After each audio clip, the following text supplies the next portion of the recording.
Dependencias, pornografía y música trap. Cuando la búsqueda de la felicidad abre las puertas del infierno. Cada vez, con más frecuencia, oímos hablar en los últimos tiempos de dependencia o dependencias. ¿Qué se entiende por esta palabra dependencia? Le damos la definición que la Organización Mundial de la Salud le ha dado a finales de los años 90, en 1993. La dependencia se define como la condición psíquica y a veces también física derivada de la interacción entre un organismo viviente y una sustancia tóxica o una conducta inadecuada y caracterizada por respuestas, comportamientos y otras reacciones que implican siempre una necesidad compulsiva de tomar la sustancia o de repetir esa conducta o ese comportamiento de forma continuada o periódica para experimentar sus efectos psicológicos y en ocasiones evitar el malestar resultante de su privación, lo que se llama síndrome de abstinencia. Esta es la definición que a finales de los años 90 ha dado la Organización Mundial de la Salud.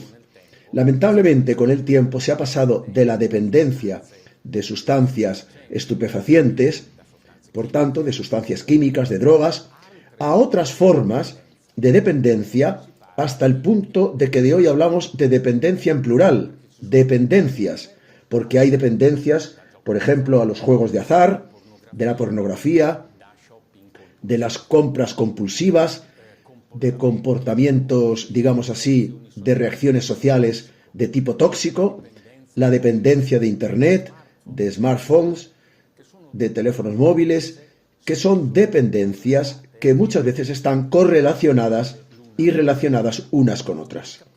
Para comprender bien el mecanismo de la dependencia, necesitamos hacer una breve mención de qué es, de cómo se estructura este proceso, esta condición de la dependencia. Nuestro cerebro, a grandes rasgos, se puede dividir en dos grandes funciones. Una función que está mediada por la parte más profunda del cerebro, lo que se llama el sistema límbico o mesolímbico, que es el área que integra las reacciones emotivas, afectivas y sentimentales de nuestro comportamiento. Reacciones tipo simpatía, la antipatía, el odio, el amor, la atracción, el disgusto, todas están medidas por esta porción profunda del cerebro que se llama cerebro emotivo. El cerebro emotivo está bajo el control del cerebro llamado cognitivo, que es la parte más superficial del cerebro, es decir, la corteza.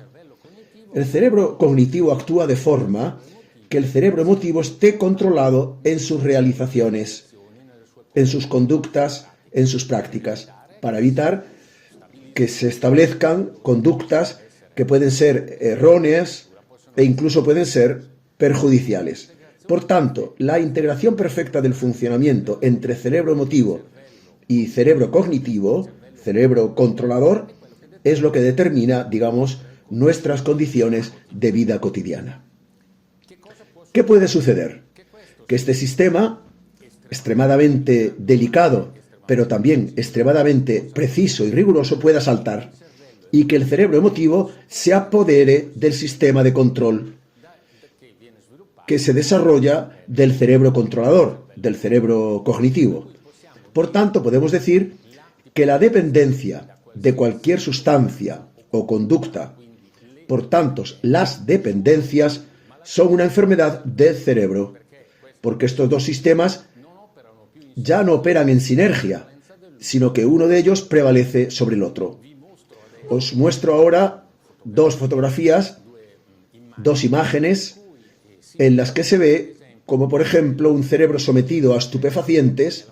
En la fotografía se ve el cerebro de una persona que está acostumbrada al uso de cocaína.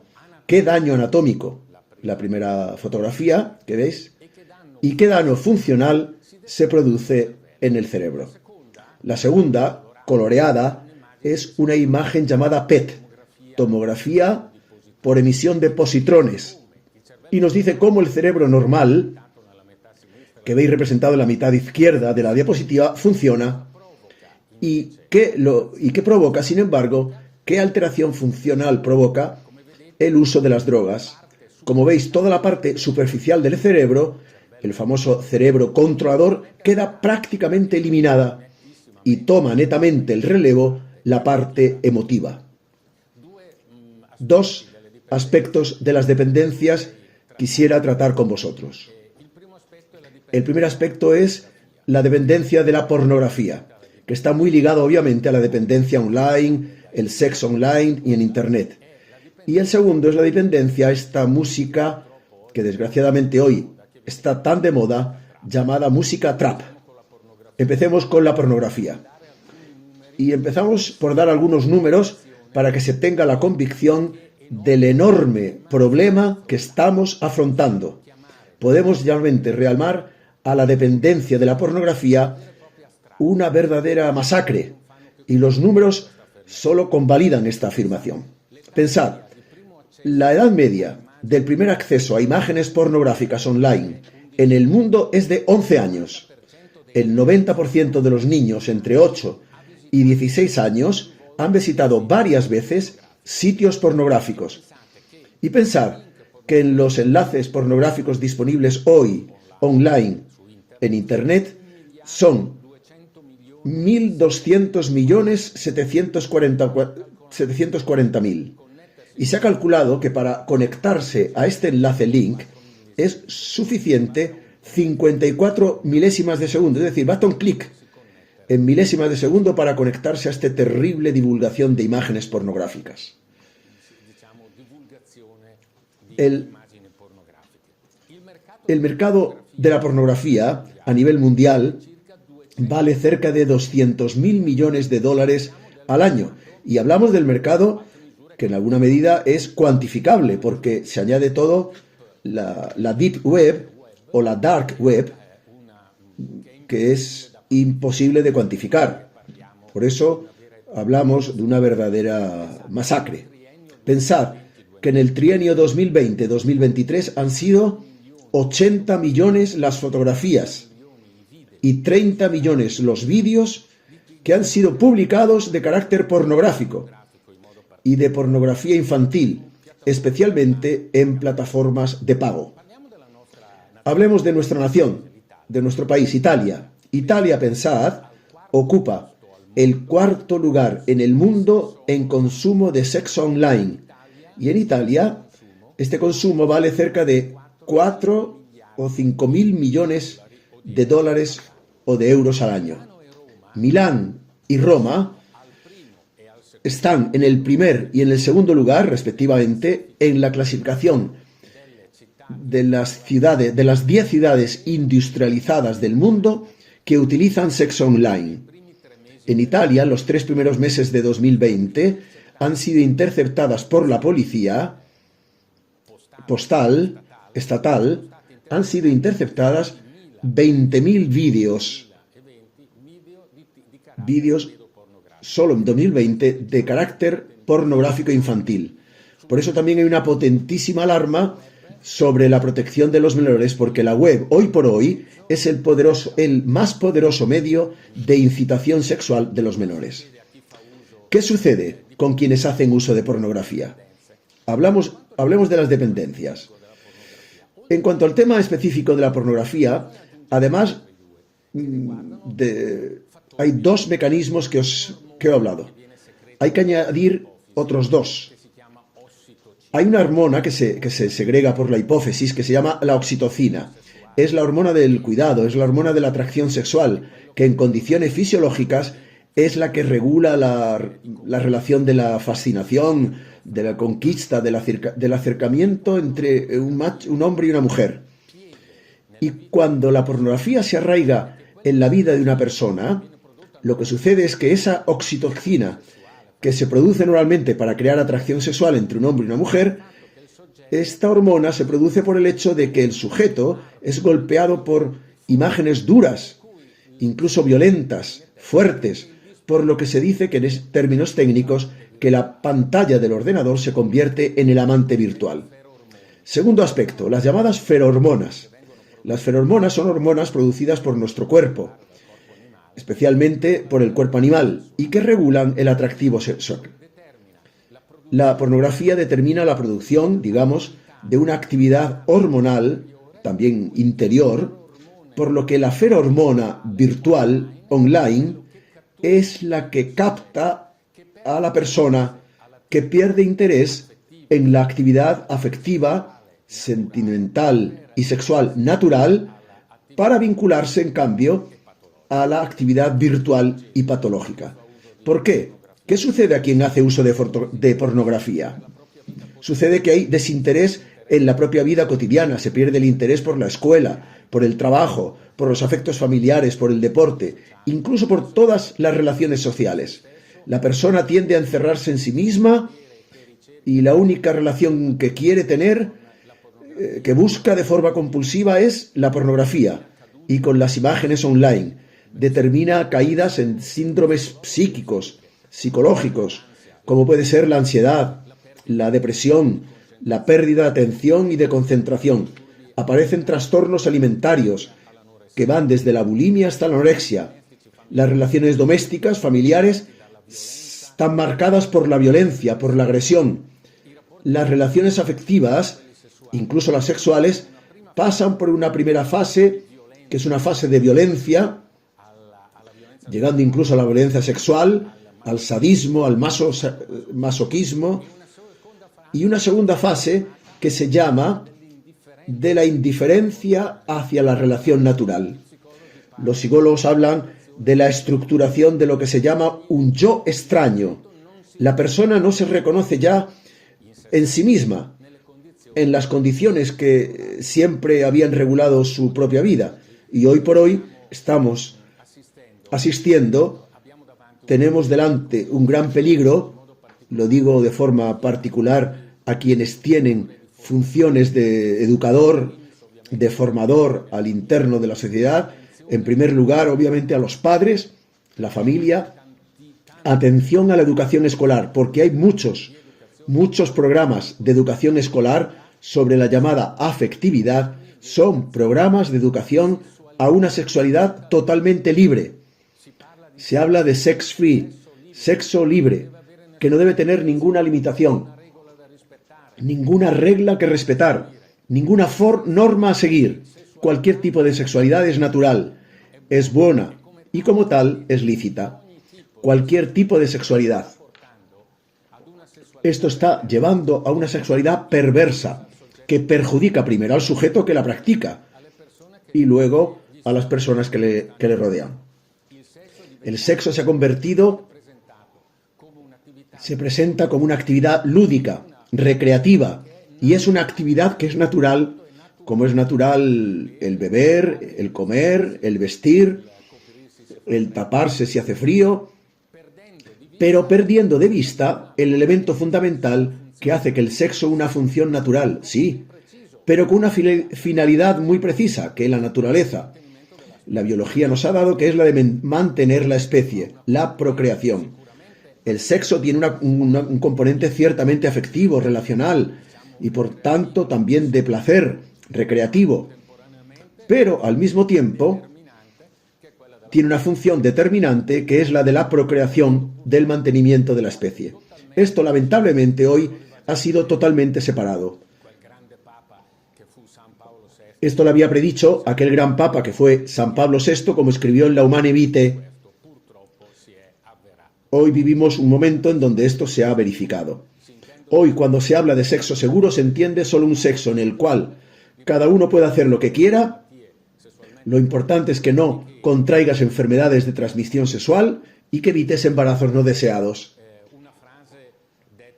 Os quiero leer una frase dicha por un gran sociólogo polaco, fallecido hace unos años, Zygmunt Bauman, al que conocemos. Es el primero que habló de la llamada sociedad fluida. ¿Qué dice Bauman sobre el sexo?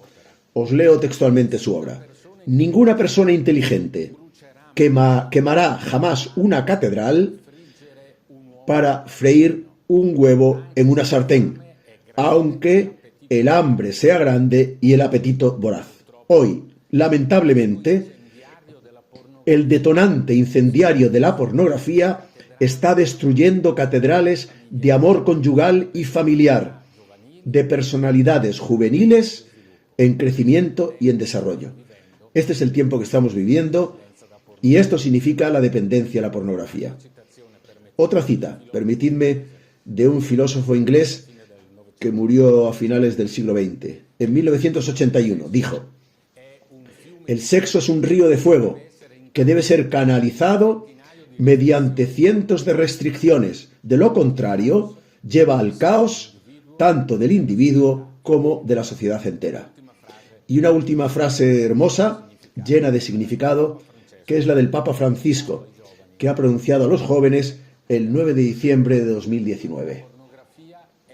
La pornografía es un cáncer que empobrece y degrada la dignidad humana y destruye los ideales. Tiene efectos nocivos sobre la psique y en las relaciones entre hombre y mujer y entre ellos y los niños. En la base de toda forma de esclavitud siempre hay una corrupción moral. Unas palabras también sobre otro aspecto, que es el de la dependencia, una forma determinada de música, que lamentablemente está muy de moda y que se llama la música trap. En inglés, trap significa trampa, es decir, trampa. Si caes dentro de una trampa, luego es difícil salir. La música trap nace en los Estados Unidos, particularmente en Atlanta, a finales de los años 90, en el mundo de las drogas, del tráfico y del consumo de drogas. Y trap, en la jerga estadounidense, significa el lugar donde se trafica con las drogas. Otro léxico utilizado es el de trapping, para indicar el tráfico, y de trap house, que son normalmente lugares ruinosos, decadentes, abandonados donde se encuentra y se consume la droga. La música trap nace como una derivación de la música hip hop y el rap, aunque hay una diferencia en esta música, que se vuelve particularmente agresiva. Se caracteriza por un tono duro, violento, agresivo, obsesivo, demencial, y acompañado de vídeos con bailes transgresivos, en los que hay mucha violencia, sobre todo en la relación entre hombre y mujer. Los temas que se tratan son el dinero, sobre todo el dinero fácil, que se puede conseguir haciendo de traficante, a través del narcotráfico. Se habla de placer, de moda. La mujer es vista, como decía, como un objeto de placer, utilizable en cualquier manera. La actividad sexual no debe tener ninguna regla ni ningún límite. Verdaderamente, la música trap produce una atmósfera que podemos llamar una atmósfera de delirio, obsesionante, incluso llena de alucinaciones. Tengamos presente que, en parte, los productores de esta música la hacen bajo la influencia de alucinógenos, en particular de LSD. Mirad, el proceso de nuestro oír, esto es muy importante, porque la biología y la ciencia nos ayudan. Nuestro proceso auditivo está formado por órganos periféricos y centrales. Los periféricos son el oído externo, el oído medio y el oído interno y el nervio auditivo. Los órganos centrales están representados por el cerebro y también el sistema límbico, mesolímbico y el lóbulo temporal. Por encima de todo esto siempre está la actividad cortical, que es la actividad de control cognitivo. Cuando nuestro cerebro está continuamente bombardeado por una música con ritmos, con tonos tan violentos y agresivos, lo que sucede es que la porción emotiva del cerebro toma el relevo y se establecen condiciones que se llaman intelectualización del sonido. Es decir, escuchando el sonido se producen imágenes, representaciones mentales que corresponden al mensaje recibido. Y el mensaje se interioriza hasta tal punto que el sujeto vive en el momento y luego, en su vida cotidiana, el mensaje que ha recibido a través de esa música obsesionante.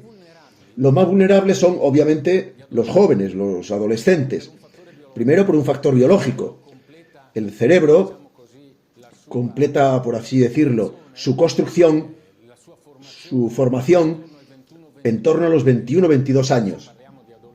Por eso, si hablamos de adolescentes, 14, 15 y 16 años, el cerebro de un chico de 15 o 16 años es una cantera en continua actividad, continuamente abierta y, por tanto, especialmente vulnerable. Luego están los procesos que se llaman de contagio social, de mímesis entre iguales. Es decir, escuchar esa música evoca el deseo de realizar esos mensajes que nos llegan. Mensajes de droga, de violencia, de un subidón, de acciones ilegales, de robo, incluso de homicidio, hasta llegar al suicidio. Por esto, desgraciadamente, son los datos. Se instaura una vez más una dependencia que obviamente pone en peligro no solo la salud, sino muchas veces hasta la vida.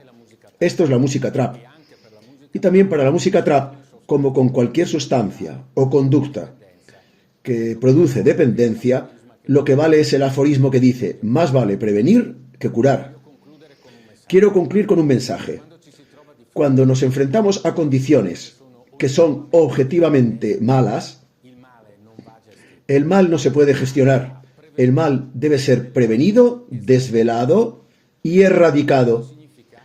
Entonces esto significa erradicado, que tenemos que llegar a la raíz del problema. ¿Y cuál es la raíz del problema? La raíz del problema es que el hombre se ha alejado de Dios, ha cancelado a Dios de su vida y de su historia, y ha hecho de su propia razón y de sus propios placeres, de su propio vientre, nos dirá San Pablo, su Dios. Quiero leeros brevemente un pasaje de San Pablo a la carta a los Romanos, donde aclara muy bien. Pensad, ha escrito hace 2000 años y parece que lo ha escrito anteayer. Mientras se declaraban sabios, se hicieron necios y cambiaron la gloria del Dios incorruptible por una imagen, figura de hombre corruptible.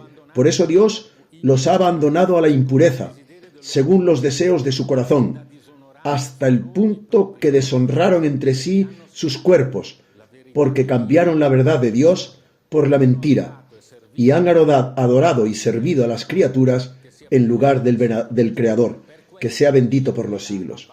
Por eso Dios los ha abandonado a pasiones infames. De hecho, sus mujeres han cambiado las relaciones naturales por aquellas contra natura. De igual manera, también los hombres, abandonando la relación natural con la mujer, se han inflamado de deseo los unos por los otros, cometiendo actos ignominiosos, hombre con hombre, recibiendo así en sí mismos la retribución debida a su aberración.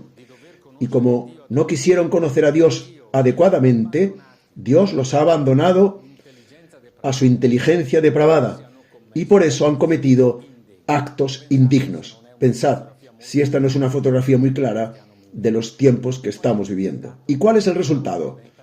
Este hombre se vuelve cada vez más infeliz, abandonando su meta, que es la felicidad, que es el conocimiento de Dios, se vuelve cada vez más infeliz. Y esto es una dramática constatación: aumento de asesinatos, aumento de suicidios, violencia de tipo sexual y de todo tipo. Esta exaltación de la libertad sin límites ha hecho al hombre aún más esclavo, aún más confuso, aún como un vagabundo que no tiene ninguna meta. Decía Paul Claudel, este gran literato: los llamamientos a una moderna moral social son como un clavo pintado en una pared. Te da la ilusión de poder colgar tu vestido nuevo, pero en realidad no puedes colgar nada, y ese vestido nuevo se caerá. ¿Por qué? Porque es el corazón del hombre el que debe ser curado y sanado, y esto solo se puede hacer solamente con un encuentro serio, en un camino de fe, un encuentro con el Señor. Para vencer el mal no sirven los llamamientos buenistas. Es necesario aferrarnos a otro. A Él confiamos nuestra esperanza y nuestro trabajo, y pedimos ayuda en la misión que ha confiado a cada uno de nosotros con su propia especificidad, de ponernos al servicio del bien y de la verdad.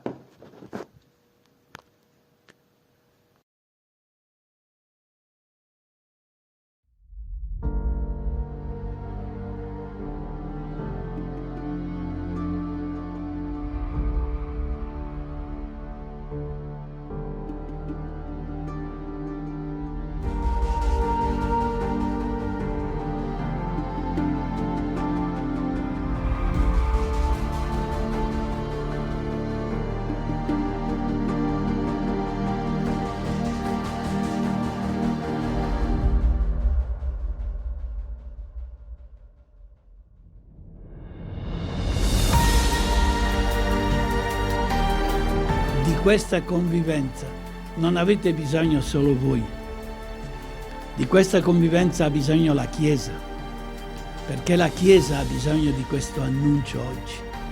Di questa convivenza ha bisogno il mondo, perché il mondo sta aspettando oggi solamente questa buona notizia, che Cristo davvero è risorto dai morti, che Cristo ha vinto la morte, che c'è questo dono dello Spirito Santo, c'è questa possibilità di questa vita divina qui, c'è la possibilità di vivere una vita divina qui sulla terra.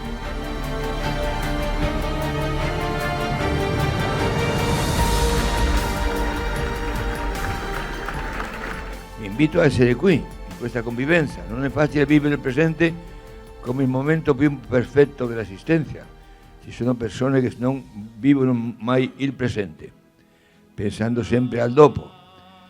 Lasciamo che sia Lui a portare avanti la convivenza. Il Signore ci accoglie in questa montagna con il suo perdono e ci invita a essere tutti una cosa sola.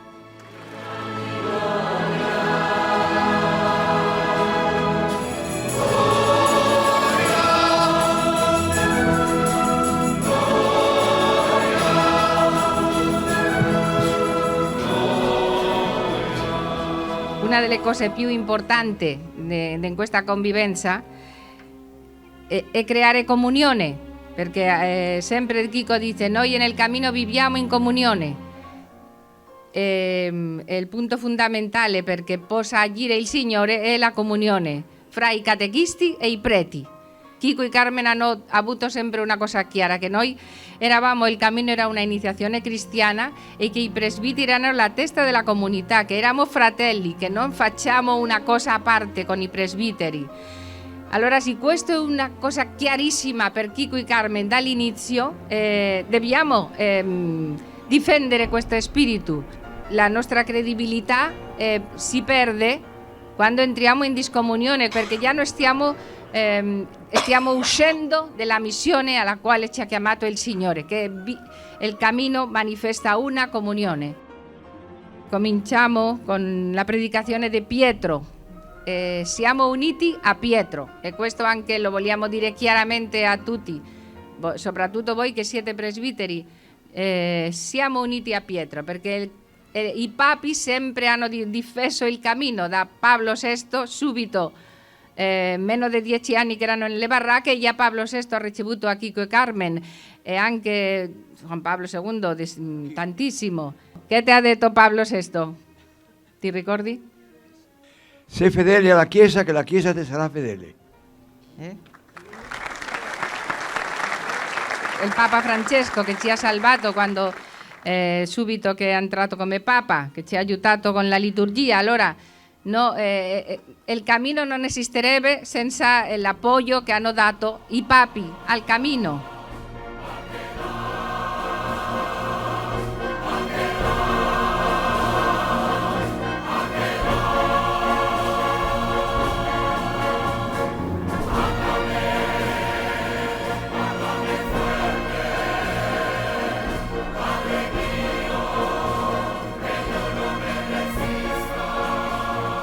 Se non vi farete come bambini, non entrerete nel regno dei cieli. Io vorrei sapere oggi quanti di voi, quanti di noi, mi metto dentro anch'io, siamo nel regno dei cieli? Quanti di noi stiamo davvero nel regno dei cieli? Perché non basta che tu sia presbitero, come non basta, dice San Paolo agli ebrei, essere nato ebreo, né essere circonciso, né essere fariseo religioso. Non sono figli di Abramo quelli secondo la carne, sono figli di Abramo quelli che hanno la fede di Abramo. Così possiamo dire anche noi. Ecco, il demonio ci ha invitati tutti a essere Dio. Allora è necessario spogliarci, discendere, non appoggiarsi più nella carne. Tutti gli uomini ci appoggiamo nella carne, sulla loro intelligenza, sulla loro cultura, sulla loro sensibilità, su quello che hanno imparato per scappare, per fuggire dalla morte, dalla sofferenza, e cercano di vincere. E dopo sono stati raggiunti dalla sofferenza, dalla vecchiaia, dalla morte, però possono sempre protestare. Noi sappiamo, fratelli, che Cristo Gesù è veramente Dio. Non crediate che sia facile. Che cosa è la catechesi? Che cosa è la predicazione? Aiutarsi a spogliarsi di questo uomo vecchio, aiutarsi a discendere i gradini del battesimo per sommergere nella croce questo uomo vecchio, farlo morire, ucciderlo, nella speranza della fiducia che Dio ci ha risuscitato Cristo e lo ha fatto sedere alla sua destra. Si riusciti con Lui si dà una nuova coscienza. Lo Spirito Santo dentro di noi ci dice che siamo liberi e possiamo rifiutare l'amore divino e possiamo continuare ad uccidere il Signore. Questa è la verità. Quando noi siamo entrati nella piscina del nostro battesimo e abbiamo fatto morire l'uomo vecchio, l'uomo che esce dall'acqua non è più un singolo, diciamo così, ma un membro del corpo di Cristo. Siamo del suo corpo. La rivelazione parla della Chiesa come corpo di Cristo risorto. Corpo. Ma cosa significa concretamente corpo di Cristo risorto? Qualcosa di enorme. Che una volta che io esco dall'acqua non vivo più per me stesso, sino che vivo per colui che è morto e risorto per me e sono legato strettamente a tutti voi, in modo che i miei peccati sono i vostri peccati, la mia gioia è la vostra gioia, e se io pecco distruggo la Chiesa. E non soltanto questo, in tante comunità i vostri peccati ricadono sui poveri, sugli umili, i miei peccati ricadono anche sul Papa, sul Vaticano, sul Sinodo. È una comunione totale. La Chiesa è una koinonia, una comunione di amore. Per questo, quanto più amore c'è in un'assemblea, tanto più c'è la Chiesa. Tanto più in questa assemblea ci sono gruppi di destra o di sinistra che criticano, mormorano, meno Chiesa c'è. Perché Dio ha fatto in Cristo una nuova creazione, un nuovo popolo, con un solo spirito, un solo cuore, una sola lingua. Una cosa meravigliosa in questa assemblea è che possiamo vincere le divisioni di essere una cosa sola. Fratelli, non lasciamoci spaventare dalle diverse fazioni che sembrano voler dividere la Chiesa. Noi siamo stati chiamati alla nuova evangelizzazione. Uniti a Pietro, tutti i papi hanno difeso il cammino.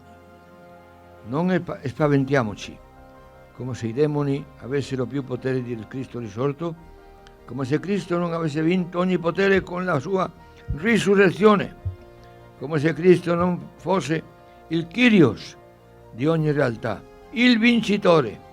Niché, vittoria, vittoria, grida la Chiesa orientale nell'Eucaristia. Cristo ha vinto la morte per tutti noi. Fratelli, Cristo è risorto. È veramente risorto. Fratelli, Cristo è risorto?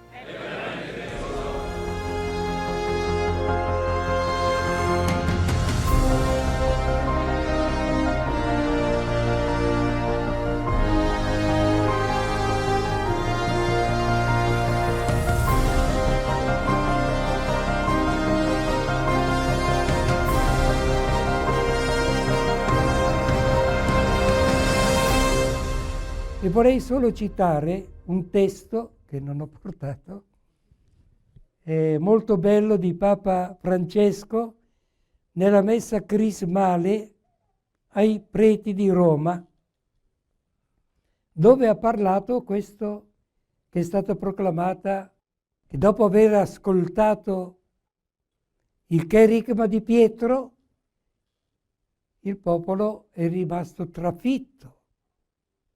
Punto, da questo cherigma. E ho detto, che dobbiamo fare? Ecco. E allora il Papa ha parlato della compunzione ai presbiteri. Citando un padre della Chiesa dice: chi perdona i peccati agli altri, invece di giudicarli, fa più che se gli apparisse un angelo o facesse dei miracoli. Per questo dice, di fronte alla situazione della Chiesa oggi, che è molto sofferente, invece di giudicare, piangiamo per i peccati che dividono la Chiesa.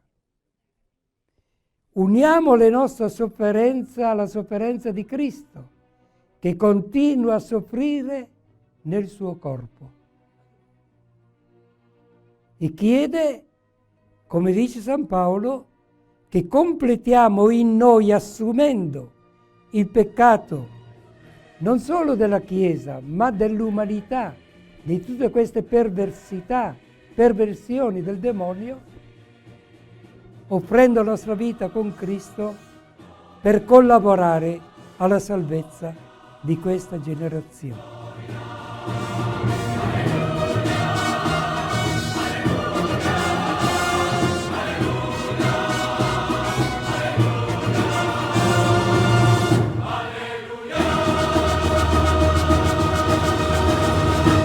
Il Signore ha ispirato il cammino per aiutare la Chiesa in questo cambio epocale, grazie anche all'ispirazione della Santa Vergine Maria, che ho ricevuto, donde mi dijo bisogna fare comunità cristiane, come la Santa Famiglia di Nazaret, che vivano in umiltà, semplicità e lode, e l'altro è Cristo. La Vergine Maria non ha parlato di cristianità, ma di fare comunità cristiane, comunità che il Signore ha formato in tanti anni in tante parti del mondo. Lasciare la comunità tuttavia è un danno irreparabile, perché la nostra fede è sempre stata vissuta in relazione a una comunità. Se viene a mancare questo sostegno, cominciano allora tutti i problemi. Mettiamo in pericolo la nostra fede se essa non è alimentata dal tripode che dobbiamo difendere a tutti i costi, non solo nei presbiteri, ma anche nelle famiglie e in tutti i fratelli. Se una coppia non viene più in comunità, comincia a entrare in crisi, a pensare secondo la mentalità del mondo e può arrivare anche a separarsi, come è avvenuto in tanti casi.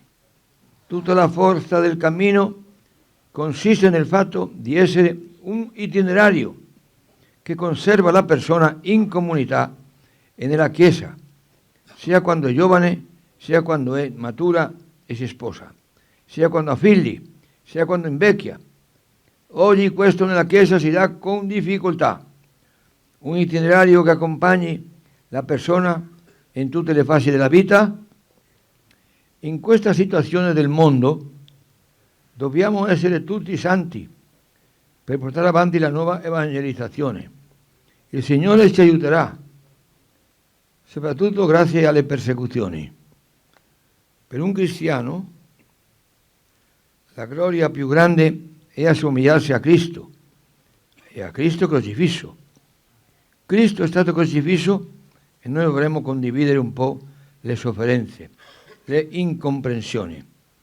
Cristo è stato rifiutato dal mondo, ma Dio ha voluto salvare il mondo attraverso di Lui, perché Dio trasforma il male in bene.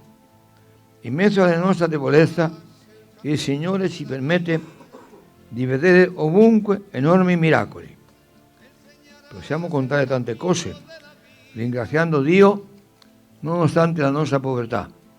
Non guardiamo quindi a noi stessi, ma a colui che è stato così buono da chiamarci. Allegria perpetua tu derecha.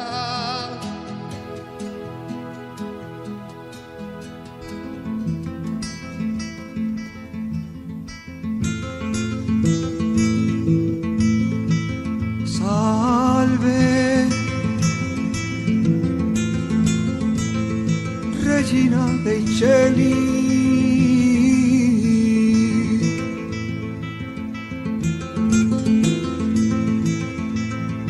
Signora degli angeli, salve radice, salve porta. Non facciamo confusione di carismi. Non si può fare camminare con un piede in due scarpe, perché cadrai, o lasci l'uno o lascerai l'altro. E siamo stati molto seri e determinati. Noi rispettiamo tutto quello che il Signore fa sorgere, però non vogliamo confondere e soprattutto non creare problemi ai nostri figli e nipoti. Ma che differenza c'è tra un'iniziazione cristiana e questi nuovi movimenti? Una differenza, che nel catecumenato degli ebrei, nel catecumenato della Chiesa primitiva e nel nostro cammino neocatecumenale c'è una verifica della crescita di fede. Se uno aderisce al cherigma, gioisce ed è fedele alle emozioni dello Spirito Santo e frequenta la celebrazione a parola dell'Eucaristia penitenziale, convivenze, tappe, perché il cammino non è una cosa magica, che tu entri pagano e esci cristiano, no? Si entra chi lo fa con cuore aperto e aderisce personalmente all'azione dello Spirito Santo, si vedono i frutti nella sua vita. Per questo nel primo scrutinio, nel secondo scrutinio, si fa una verifica riguardo gli affetti, se la tua vita è cambiata. Una gran señal apareció en el cielo. Una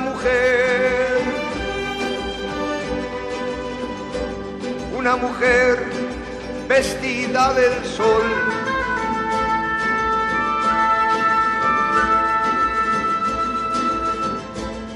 Con la luna bajo sus pies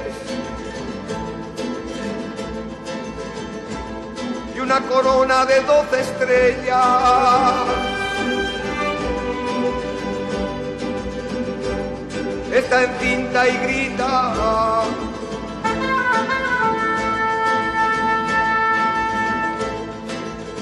Con los tormentos de la luz.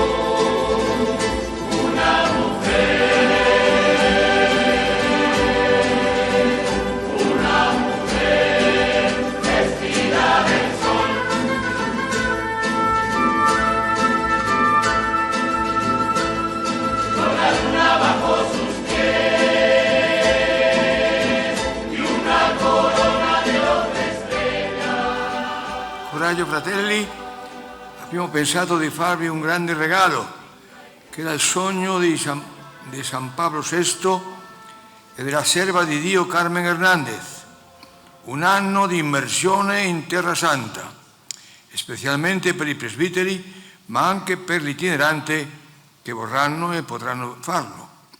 Si tratta di un anno meraviglioso per tornare alle fonti della Chiesa antica, del catecumenato, dei luoghi santi, di tutti i tesori che Dio ci ha concesso e ispirato in tutti questi anni. Dio ci ha dato tanti segni in questo senso per mostrarci che questo anno di immersione in Terra Santa è volontà di Dio.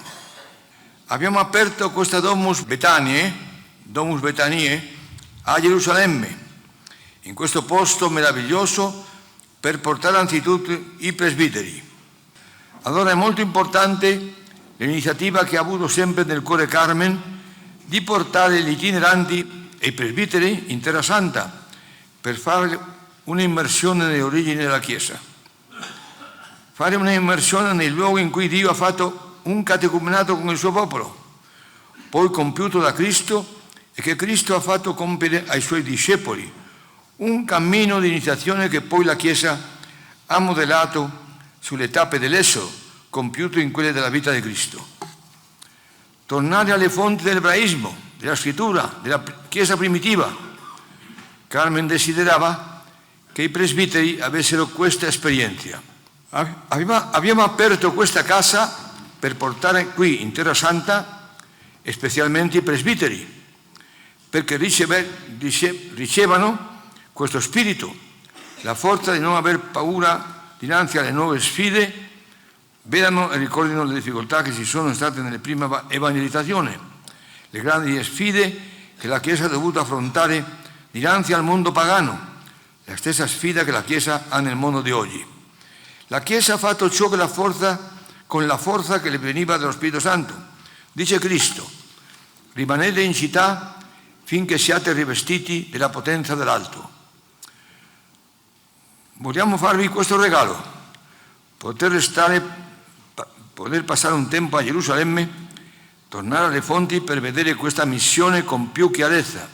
Andrete in pellegrinaggio e in escursione a visitare tutti i luoghi della Terra Santa, a Gerusalemme e in Galilea, come Carmen. Coraggio, fratelli, e spero che siate contenti di questo giorno. Metteremo questa nuova casa, la Domus Betaniae, sotto la protezione dei due patroni, di San Giovanni Paolo II e della serva di Dio Carmen Hernandez.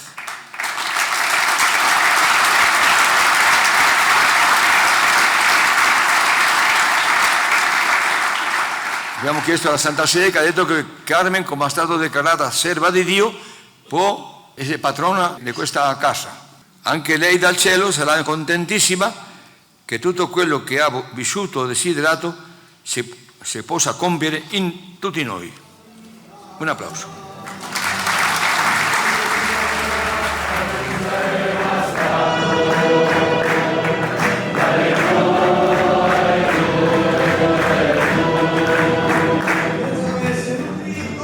La fede cristiana è una fede condivisa nella Chiesa. Se la fede non è condivisa, muore.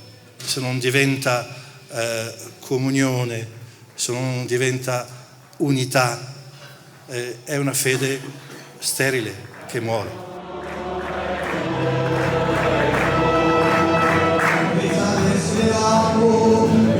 His Holiness Pope Francis was pleased to be informed of the blessing of the Domus Betaniae, and he sends cordial good wishes to all gathered for the occasion.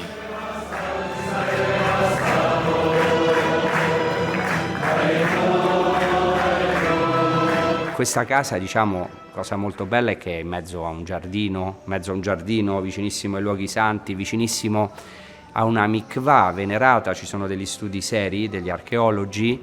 Pensate che è vicino a una mikvah che ancora oggi si può vedere. La mikvah è un bagno di purificazione rituale ebraico, ma è venerato dalla prima epoca bizantina, quindi come una mikvah dove probabilmente si è immerso Cristo. I primi cristiani sono andati fino a lì, a Betania, per venerare questa mikvah. Tra l'altro è proprio nella proprietà di una casa, sempre provvidenzialmente, che ha ospitato le prime due convivenze degli itineranti con Chico e Carmen, quando Carmen per la prima volta ha portato Chico e gli itineranti qui in Terra Santa, proprio hanno fatto la convivenza lì in questo luogo, quindi per noi è proprio un tornare alle fonti. Dobbiamo ringraziare il Signore.